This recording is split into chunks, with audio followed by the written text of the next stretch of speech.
Hello friends, आज हम लोग पढ़ेंगे सेकेंड सेमेस्टर के मैथमेटिक्स का चैप्टर नंबर 10 जिसका नाम है क्षेत्रफल, आयतन एवं धारिता की संकल्पना। तो in this video I will deliver you only the part of area. क्षेत्रफल क्या होता है, किन किन आकृतियों का क्षेत्रफल हमें इस सेमेस्टर में पढ़ना है, पिछले सेमेस्टर में हमने क्या क्या पढ़ा था और हमें क्या क्या चीजें फिर से यहाँ पे गेन करनी है। तो दोस्तों, अगर आप लोग पहली बार चैनल पे आए हो तो प्लीज चैनल को सब्सक्राइब कर लीजिए, बेल आइकन को प्रेस कर लीजिएगा जिससे आपको टाइम टू टाइम नोटिफिकेशन मिलता रहे। हम लोग स्टार्ट करते हैं अपना सेशन। तो जैसा कि आप लोग देख पा रहे हो क्षेत्रफल क्या होता है, तो मैं आपको बताऊं कि क्षेत्रफल एक ऐसी चीज होती है, ध्यान रखना। क्षेत्रफल नंबर एक, अगर मैं क्षेत्रफल की थोड़ी सी डिफिनीशन बताऊं तो क्षेत्रफल होता है द्विविमीय आकृतियों का। याद रखना, कितने? द्विविमीय आकृतियों का। अब ये क्या होता है द्विविमीय?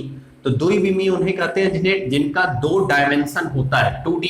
डायमेंशन क्या होता है दोस्तों? तो जैसे कि आप लोग सुने होंगे यक्स और वाई, तो ये अक्ष जो होते हैं इन्हें हम कहते हैं डायमेंशन।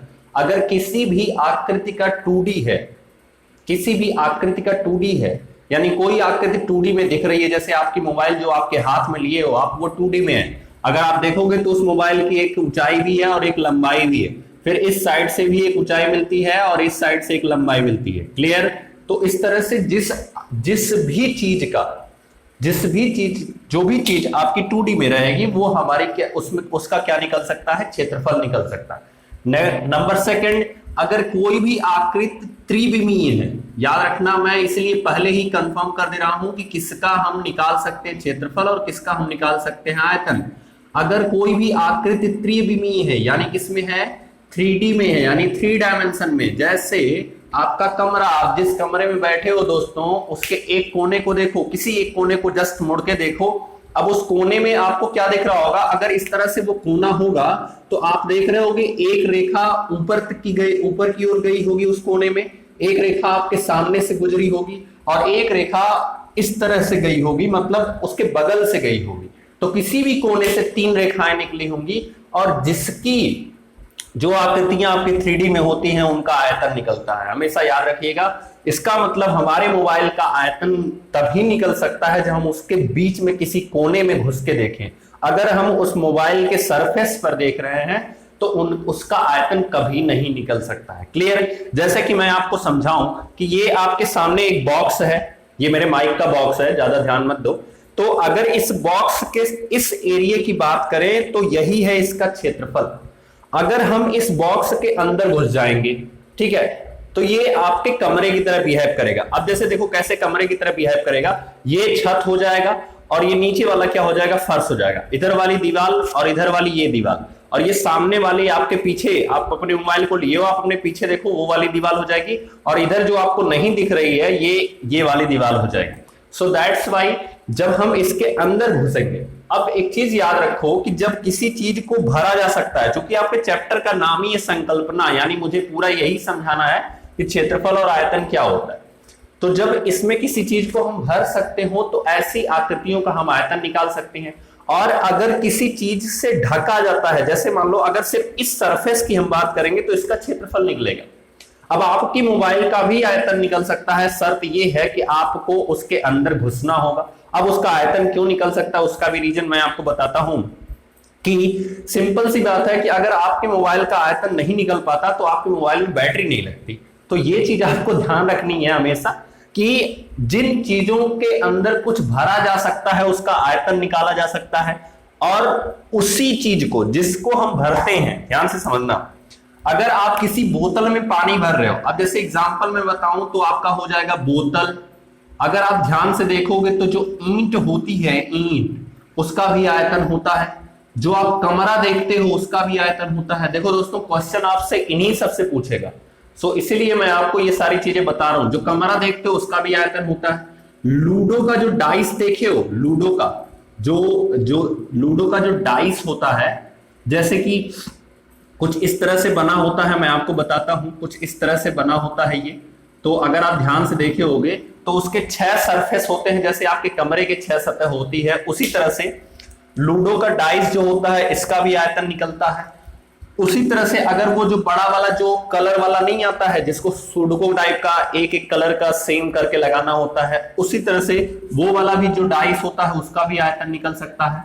आपके घर में जो टंकी होती है, जो पानी की टंकी होती है, उसका भी आयतन निकल सकता है। आपके घर में बहुत सारी चीजें होती है, जो पानी का बोतल आता है उसका भी आयतन निकल सकता है। तो जिन चीजों का आयतन निकलता है वो 3D होती है, याद रखना हमेशा।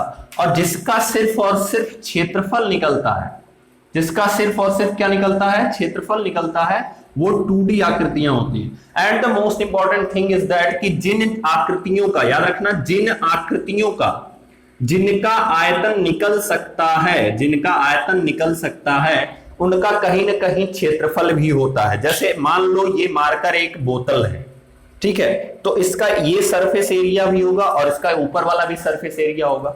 इसकी ये सतह अगर मैं फाड़ के किनारे कर दूं तो ये चद्दर की तरह बन जाएगी। अगर इमेजिनेशन करोगे तो ये आयतन समझ में आएगा।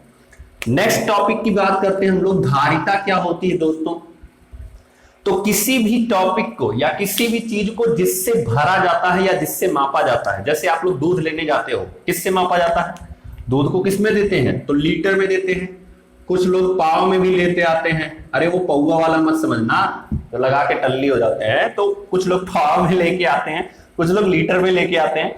तो जिससे किसी चीज को मापा जा सके, ऐसी इकाई को हम क्या करते हैं? धारिता करते हैं। ऐसी इकाई को हम क्या करते हैं? धारिता करते हैं।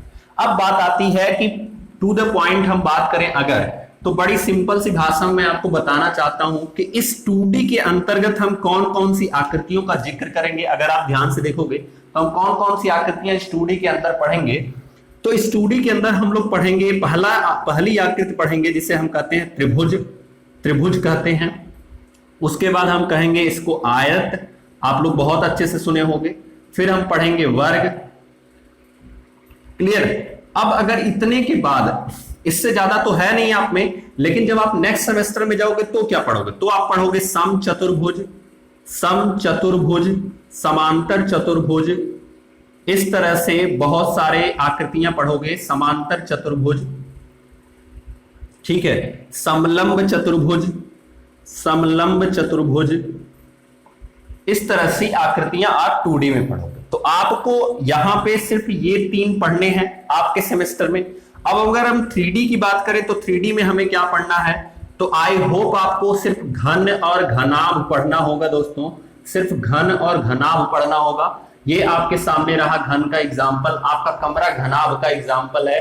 इसमें 6 सतहें होती हैं, आप लोग देखना अपने कमरे में, ऊपर देखो तो छत, पहली छत होगी एक सतह, फिर फर्श हो गया दूसरी सतह, फिर एक दीवार ये तीसरी सतह, फिर ये इधर वाली चौथी सतह, फिर इधर वाली 5वीं सतह और आपके पीछे वाली 6वीं सतह। तो इस तरह से जो भी त्रिविमीय आकृतियां होती हैं, अगर मैं घन और घनाभ की बात करूं तो इसमें कितनी सतह होती है? 6 सतह होती है, ठीक है। अब कोने गिनो कितने होते हैं? तो इसमें 8 कोने होते हैं। एक आप गिनोगे तो आपके उस घर में कितने कोने होंगे? तो 8 कोने होंगे। इस चीज को याद रखना। किनारे कितने होते हैं? जरा देख गिन के बता दो, किनारे कितने होते हैं? तो 12 किनारे होते हैं। अगर आप उस रूम में बैठे हो जिसमें आप वीडियो देख रहे हो तो उसमें कितने किनारे होते हैं? 12 किनारे होते हैं। तो नॉर्मली आपको ये 2 चीज पढ़नी है और आपको ये चीजें पढ़नी है। तो आज का जो सेशन था वो क्षेत्रफल, आयतन और धारिता की संकल्पना पे था। बात आती है कि हम क्षेत्रफल निकालेंगे कैसे दोस्तों। तो मैं आपको बताना चाहता हूं कि क्षेत्रफल निकाला कैसे जाता है।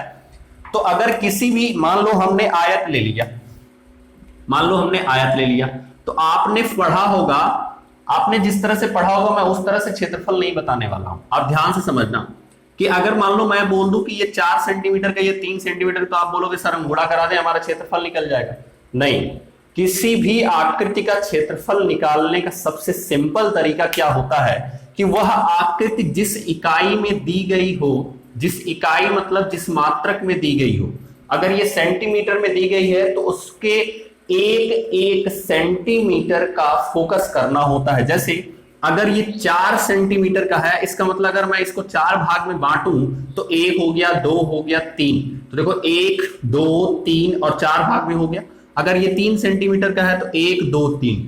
अब क्या करना है? जादू देखो, अभी क्षेत्रफल बच्चे खुद बता देंगे। अगर आप बच्चों को पढ़ाओगे तो कैसे पढ़ाओगे ना, फार्मूले थोड़े नहीं याद कराओगे उनको। तो इस तरह से अगर मैंने बांट दिया, ठीक है। अब दूसरा क्या होता है कि इसको इस साइड से बांट दो, तो यहां से आपने इस तरह से बांट दिया। तो आप बताओ गिन के कितने खाने हुए? तो 1 2 3 4 5 6 7 8 9 10 11 और 12, और देखो 4 तियां कितना होता है? 12। सो इस तरह से जब हम किसी भी आकृति के क्षेत्रफल को निकालते हैं तो उसको इकाई वर्ग मात्रक के रूप में बांट लेते हैं और उसका हमें क्षेत्रफल पता चल जाता है। क्लियर? जैसे कि आप लोग यहां पे देखे हो, तो इसको हमने क्या कर दिया, 1 सेंटीमीटर इधर से 1 सेंटीमीटर इधर से, मतलब दोनों तरफ से इकाई वर्ग सेंटीमीटर का हमने खेल खेला और हमें क्या पता चल गया? क्षेत्रफल पता चल गया। सो दैट्स वाई ये आपके क्षेत्रफल का पूरा कॉन्सेप्ट था। हम लोग नेक्स्ट वीडियो में मिलेंगे दोस्तों, तो हम लोग पढ़ेंगे त्रिभुज, आयत और वर्ग का क्षेत्रफल क्या होता है। एंड तब तक के लिए थैंक यू। अगर वीडियो आपको पसंद आ रहा हो तो जरूर से जरूर लाइक कीजिए, सब्सक्राइब कीजिए एंड शेयर कीजिए। थैंक यू दोस्तों।